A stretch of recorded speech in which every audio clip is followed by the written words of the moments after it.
Halo, jadi sekarang saya akan menjelaskan tentang penerapan algoritma A-star pada pergerakan Gauss di Pac-Man. Pada umumnya, permainan bertujuan untuk mengurangi letih dan mengisi waktu luang. Namun, permainan yang mengasah otak akan lebih menarik perhatian masyarakat. Permainan yang menerapkan strategi dalam mencari jalan keluar atau solusi masalah sangat membantu dalam perkembangan motorik.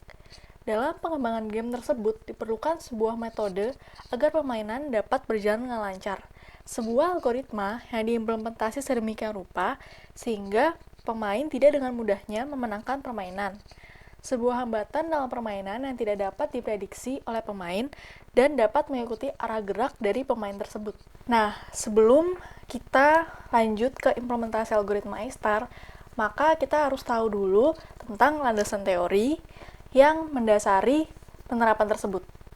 Yang pertama ada teori graf, lalu ada algoritma A-star, dan yang ketiga ada permainan Pac-Man itu sendiri. Yang pertama ada teori graf. Graf digunakan untuk menggambarkan objek, objek diskrit, dan hubungan antara objek-objek tersebut. Graf dinyatakan dengan notasi V, E, dengan V menyatakan vertices atau simpul, dan E menyatakan edges atau sisi yang menghubungkan simpul-simpul tersebut. Seperti yang ditunjukkan pada layar. Graf terdiri dari berbagai jenis. Bisa berdasarkan ada atau tidaknya sisi ganda, dan juga bisa berdasarkan orientasi arah pada sisi. Pertama, berdasarkan ada atau tidaknya sisi ganda pada suatu graf. Sisi ganda sendiri adalah saat terdapat pasangan simpul yang dihubungkan oleh lebih dari satu sisi. Pada layar, graf bagian kiri adalah graf sederhana, di mana graf tersebut tidak memiliki sisi ganda. Dan graf yang pada bagian tengah itu adalah graf tak sederhana, di mana graf tersebut mengandung sisi ganda. Sisi ganda tersebut ada di antara simbol 1 dan 3, dan di antara simbol 4 dan 3. Yang kedua adalah berdasarkan orientasi arah pada sisi. Maka graf tersebut juga dibagi menjadi dua jenis, yaitu graf tak berarah dan graf berarah. Pada bagian kiri dan bagian tengah adalah graf yang tak berarah, dan pada bagian kanan itu adalah graf berarah, yaitu graf yang setiap sisinya memiliki arah dari satu simpul ke simpul lainnya, sehingga jika terdapat sisi yang menghubungkan simpul A dan B, serta memiliki arah ke simpul A, maka penamaan pada sisinya adalah B, A. Selanjutnya, kita akan membahas tentang algoritma A-star. A-star adalah algoritma untuk mencari rute terpendek dengan menerapkan teknik heuristik. Untuk menerapkan heuristik tersebut, diperlukan suatu fungsi untuk mengevaluasi kemungkinan-kemungkinan jalan yang ada. Algoritma ini menyelesaikan permasalahan yang bisa direpresentasikan dengan graf. Setiap langkah akan menyumlahkan GN atau geographical cost, yaitu cost untuk mencapai sebuah node dari akar, dan heuristic cost, atau HN yaitu cost untuk mencapai titik tujuan dari node. Kedua cost ini akan menghasilkan sebuah fungsi evaluasi untuk setiap simpul hidup. Fungsi Gn didapatkan dari bobot antar simpul. Fungsi H didapatkan dari Euclidean distance, yaitu akar dari kuadrat selisih X ditambahkan dengan kuadrat dari selisih dari Y. Nah, untuk teori yang terakhir adalah kita harus mengerti tentang permainan dari Pac-Man itu sendiri. Pac-Man adalah sebuah permainan arcade yang dirilis di Jepang pada tanggal 22 Mei 1980. Pada permainan tersebut terdapat tokoh kuning yang harus mengelilingi sebuah labirin untuk mendapatkan poin dan memenangkan permainan. Pada permainan tersebut terdapat hambatan bernama Ghost. Yang pertama ada Blinky, Pinky, yang ketiga ada Clyde, dan yang keempat ada Inky. Di setiap peran tersebut memiliki berbagai jenis gerakan. Yang pertama ada gerakan Chase, gerakan Scattered, gerakan Eaten, dan gerakan Frighten. Gerakan yang pertama adalah Chase, yang terjadi di saat permainan baru dimulai dan ghost-ghost tersebut keluar dari tempat awalnya dan mengejar Pac-Man satu persatu. Setiap peran memiliki sifat keunikannya masing-masing dalam mengejar Pac-Man. Lalu yang kedua ada gerakan Scattered, di mana ghost-ghost akan berhenti mengejar Pac-Man dan akan bergerak secara berulang-ulang pada keempat sudut peta. Lalu, gerakan yang ketiga adalah gerakan Frighten, di mana Pac-Man berhasil memakan Energizer. Saat hal ini terjadi, maka semua ghost itu akan berubah warna menjadi biru dan akan bergerak mengelilingi labirin. Dan pada saat ini, Pac-Man dapat mengejar ghost untuk mendapatkan poin. Gerakan yang keempat adalah saat Pac-Man berhasil menangkap ghost dalam keadaan frightened Dan Ghost harus kembali ke tempat asalnya untuk kembali hidup atau kembali ke gerakan yang pertama, yaitu gerakan chase. Setelah kita mengetahui segala teori yang melandasinya, sekarang kita akan membahas tentang implementasi algoritma A-star tersebut pada pergerakan Ghost. Dalam algoritma ini, Ghost dapat menentukan rute terpendek dan tercepat agar dapat sampai ke posisi Pac-Man atau sampai ke tempat awalnya. Algoritma ini dapat digunakan untuk gerakan chase dan gerakan eaten. Nah, untuk saat ini, kita akan membahas untuk gerakan chase.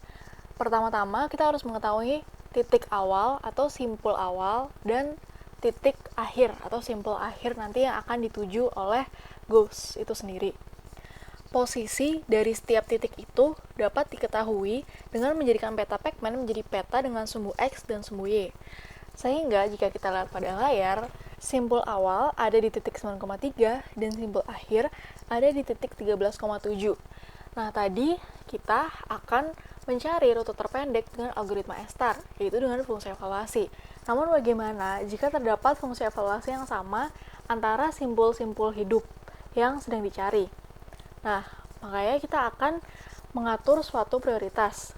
Prioritas ini yaitu bagian atas, bagian kiri, bagian bawah, dan bagian kanan. Nah, setelah kita tahu posisi dari Ghost dan tujuan, maka kita dapat menggambarkan graf dari peta Pac-Man tersebut. Setiap dari posisinya ini akan digambarkan sebagai sebuah simpul. Ada simpul 9,3, ada simpul 9,4 yaitu bagian atas Ghost, ada simpul 8,3 yaitu bagian kiri Ghost, dan ada simpul 10,3.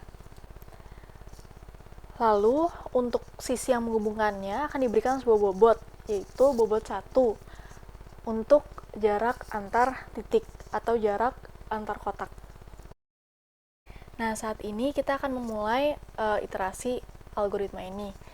Karena pada saat ini Ghost tidak dapat pergi ke arah bawah, maka kemungkinan dari jalannya itu hanya di bagian atas, kanan, dan kiri. Pertama, ada di bagian kanan, yaitu titik 10,3.